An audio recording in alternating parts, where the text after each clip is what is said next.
General Studies paper 3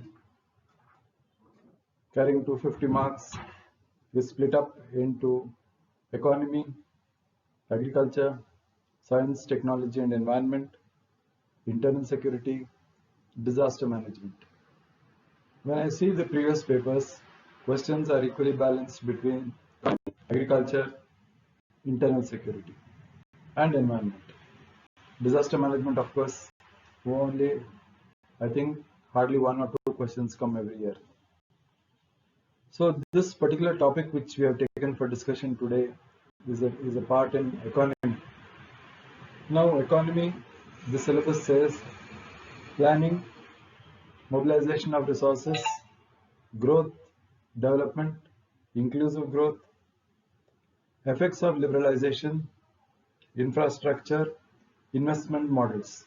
So these are the components of the unit on economy in General Studies paper 3. So today we do one topic in General Studies paper 3, economy. The question for discussion: transforming India by 2024 into a $5 trillion economy. Is it a dream or a reality? See, the question is like this: whether by 2024 we will be able to transform our economy into a $5 trillion economy, whether this is a dream or a reality. Substantiate in 200 words. So this particular question, I propose to analyze it like this. I have a general introduction to the topic. Then I see the implications of the statement. What does it mean? Then I go to the challenges in implementation. Then of course, I conclude by suggesting some measures or solutions. So I begin my discussion of this particular topic by a question, by an introduction. See, the economic survey of 2019-20 focuses on boosting savings, investments and manufacturing. In fact, when the BJP came back to power for the second time, the target set in 2019, the Prime Minister made a statement that India would become a $1 trillion economy by 2024. So what the economic survey says: boosting savings, increasing investments and improving the manufacturing sector. This is the foundation for this particular question. Now, what are the implications of this statement? So, I'm trying to analyze what the economic survey means by this statement. See, first thing would be boosting the services sector, boosting manufacturing sector and the agricultural sector. See, agriculture, we've made sufficient policy announcements like, say, one nation, one market, then implementing the ENAM, National Agricultural Market, to remove the middlemen, to promote transparency in agricultural marketing. In fact, Karnataka was the first state to introduce model reforms in agricultural marketing. This has been taken up by the Government of India in the ENAM. So I just took up one unit in the how the government wants to transform the economy. One particular unit which the government intends developing is agriculture, more stress on agricultural marketing. Then improving the services sector, then promoting manufacturing. So with the introduction on what the government proposes, we go to the challenges in implementation. So because the question says transforming India by 2024 into a $5 trillion economy, whether is it a dream or a reality. So what are the challenges in implementing this scheme or this policy? First thing would be the background of the corona pandemic. There has been a virtual lockdown. We may have seen in the on social media or even in newspapers how the problems caused by the migrant labor migrating, no jobs. So many industries closing, many small scale industries not able to function. So there has been a virtual lockdown due to corona. Then the huge workforce which we have got. If at all we have to transform the Indian economy, the workforce has to be provided education, they have to be provided skills. For this, of course, we have the skill mission, Skill India mission.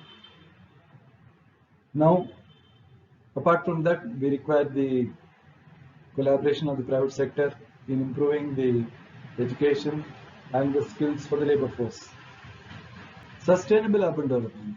Urban development has to be urban development. Now the government is planning on improving the cities, but the major problem in cities is the problem of slums. So development which should be sustainable, that is respecting the environment. Then to boost exports, see exports are a mere 3% of the global market. So how do you promote exports? Then revamped agriculture. I was already discussing about agricultural marketing, reforms in agricultural marketing, promotion of food processing. Then all this will have a major impact on the strengthening the economy. Then tackling the non-performing assets. This is another important thing which the government has to face. This is an important challenge. The non-performing assets, how is the government going to recover the loans from these non-performing assets? Then digitalization. So digitalization, of course, we've got the national e-governance plan. We've got the several missions to promote digitization. We've got a separate department called DT, Directorate of Electronic Information and Transparency. So what happens is digitalization to promote transparency and reduce corruption. E-governance initiatives. A lot of e-governance apps have come, especially for registering properties or even for getting the basic services like the birth certificate and other things. So e-governance initiatives are a means of promoting transparency and reducing corruption. So this is an attempt to promote transparency and accountability in the government. So the citizen, by having more and more access to digital services, his running around from place to place is avoided. So unless many services are digitalized, transparency and to that extent reduction in corruption becomes a big problem for the government. Then the next, after discussing the challenges in implementation, what I would like to suggest is, see the important issue of concern. Now the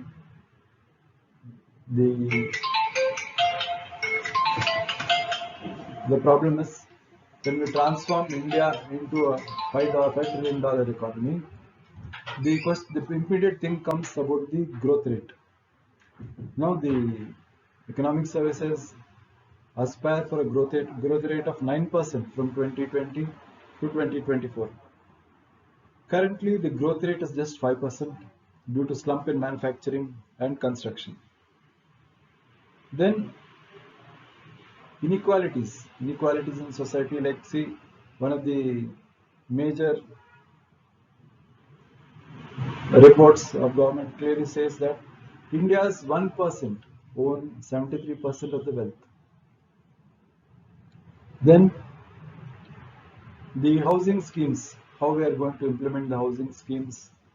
So apart from the housing schemes taking care of the vulnerable groups, how are you going to rehabilitate the slums? How are you going to provide sustainable development? Then promotion of human development. So this is another important challenge in implementation. By human development, I mean improving the basic services relating to education, health, and human resources. When we discuss, when we mention these three sectors, we should keep in mind that the investment in health is only 2% of the GDP, and on education it is just 4.6%. Finally, when I conclude my answer, first thing what I would like to say is, see, I cannot say that this transforming India into a $5 trillion economy will be a dream, because you see the inherent potential what we have got. There is a large internal market, large workforce, high savings, varied agroclimatic conditions. See different crops in different parts of the country. Then, so finally, what I would say is, for transforming India into a $5 trillion economy by 2024, we require more investments in education, healthcare, sanitation. Then we should promote good governance. Unless there is good governance, see, good governance means affordability, accessibility, availability. So the citizen should be satisfied with the quality of governance. So good governance is one aspect which has to be implemented, carried on right from the central government down to the panchayats, because now what is happening is, in the absence of good governance, we are seeing decentralized corruption which was earlier in the state level and district level has percolated to the level of the panchayats, the municipalities. So good governance is one a thing which has to be promoted, which has to be achieved, which would be the goal of the policymakers.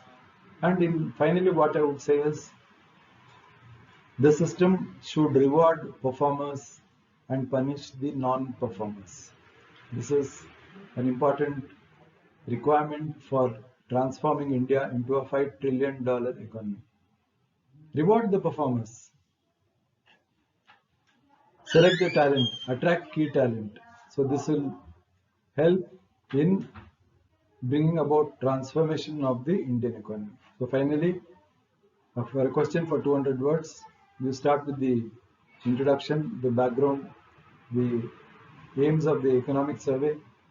You see the implications of this statement, highlight the challenges in implementation, then conclude your answer by pointing out the inherent potential available, and also conclude your answer by saying good governance and selecting people on merit, rewarding merit, attracting talent, and rewarding the performers and punishing the non-performers. I think this is the main aspect which can be highlighted in your answer. Thank you.